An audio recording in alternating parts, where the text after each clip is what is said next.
আসসালামু আলাইকুম প্রিয় বন্ধুরা, যে যেখান থেকে ভিডিওটি দেখতেছেন, আজকের ভিডিওতে আপনাদের স্বাগতম। খুবই ইম্পর্টেন্ট একটি বিষয় নিয়ে আপনাদের মাঝে আবারও হাজির হলাম। প্রবাসী অধিকার নিয়ে কথা বলতেছি। প্রবাসী অধিকারে আজকে 2 নম্বর পয়েন্ট নিয়ে কথা বলবো। গত ভিডিওতে আলোচনা করেছিলাম পাসপোর্ট জনিত সমস্যা নিয়ে। পাসপোর্ট জনিত সমস্যা নিয়ে কথা বলেছিলাম এবং এর সমাধান কি হতে পারে এরকম একটা ধারণা দিয়েছিলাম। তো আজকে কথা বলবো 2 নম্বর পয়েন্ট নিয়ে। প্রবাসীদের আরো একটি সমস্যা আছে, সেটা হচ্ছে ভিসা সিন্ডিকেট। আসলে ধারাবাহিকভাবে আমি আলোচনা করব, এই বিষয়টি নির্ধারণ করেছি যে পার্ট বাই পার্ট প্রবাসীদের যে সমস্যাগুলো আছে সেটা কথা বলবো। আজকে কথা বলবো ভিসা সিন্ডিকেট এবং মেয়েদের বিষয় নিয়ে। মেয়ে যারা, যে বোনেরা প্রবাসী এসে অত্যাচারিত হন, নানা রকম নির্যাতনের শিকার হয়, এই বিষয়গুলো নিয়ে নিরাপত্তাজনিত কিছু কথা বলবো।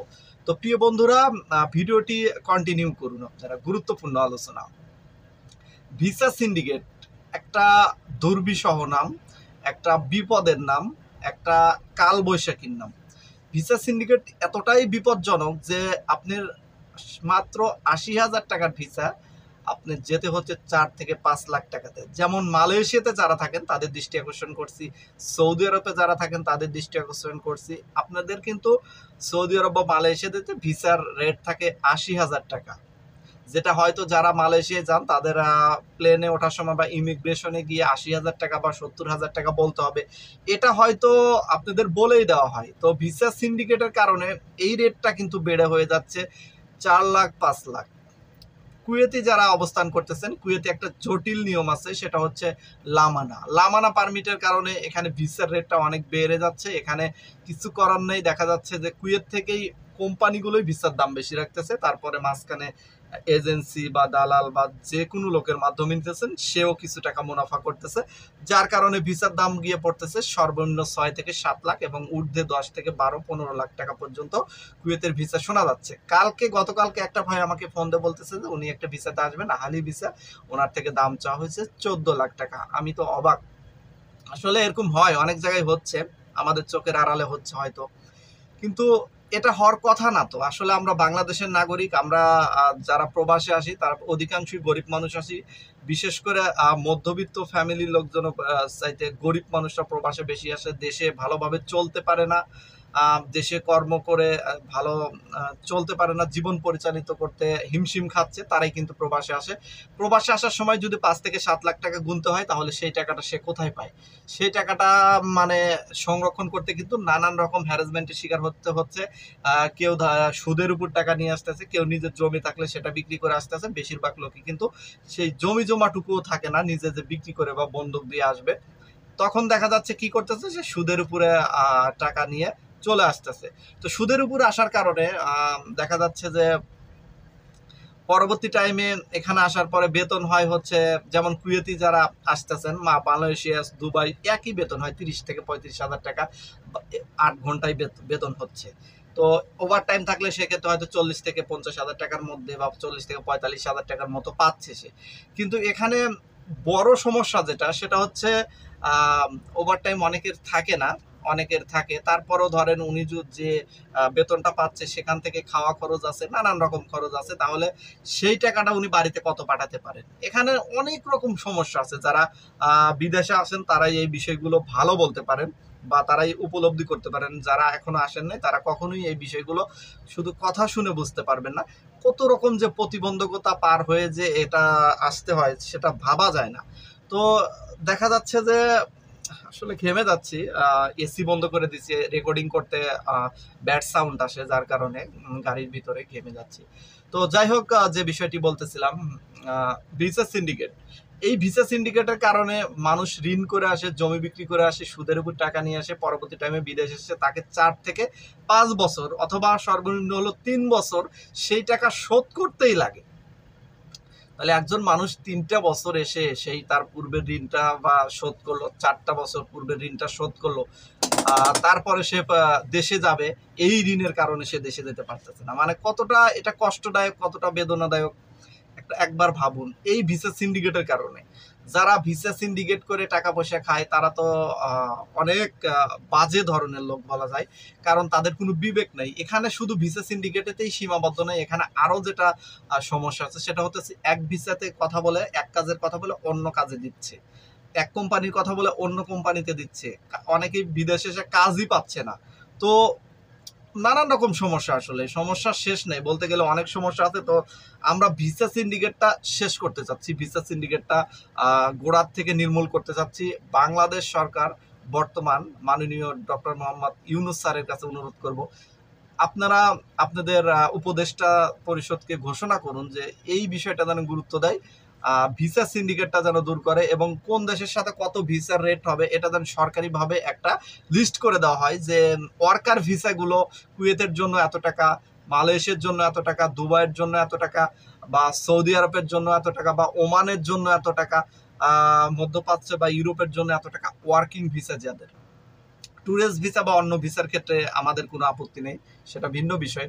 কিন্তু ওয়ার্কিং ভিসা, যারা গরিব মানুষ বিদেশে আসেন অর্থ উপার্জনের জন্য এবং নিজের পরিবার এবং দেশকে উপর দিকে উঠানোর জন্য বা উন্নত সাধনের জন্য, তো অবশ্যই তাদের দিকে গুরুত্ব দিতে হবে এবং এই ভিসা সিন্ডিকেট দূর করতে হবে। এখানে আরো একটি গুরুত্বপূর্ণ বিষয় আছে, সেটা হচ্ছে যারা এজেন্সিতে কাজ করেন, বাংলাদেশের যে এজেন্সিগুলো আছে, এটা অবশ্যই গুরুত্ব সহকারে একটি বিষয় দেখতে হবে, সেটা হচ্ছে যারা ইমিগ্রেশনে গিয়ে যেন কোন এজেন্সি থেকে আসতেছে লোকটা, সেটা যেন ওখানে যেন এন্ট্রি হয়, এন্ট্রি হয়ে যেন সেখানে একটা নোটবুকের মতো থাকে, বা সেখানে একটা তথ্য যেন থাকে যে এই ব্যক্তি চলে গেছে এই এজেন্সির দ্বারা।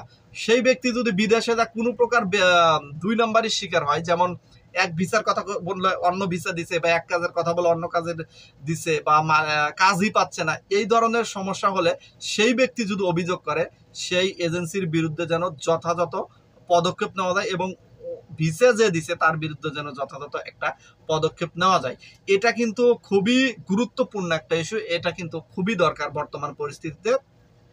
কারণ দালাল এজেন্সি তারা মানে শুধু টাকা নিয়ে বিদেশে দিতে পারলেই হলো। অনেকেই টাকা নিয়ে দেখা যাচ্ছে যে নানান অজুহাতে টাকা খেয়ে থাকে, টাকা ফেরত দেওয়ার কথা বলে দেয় না, বা ভিসাও দিতে পারে না।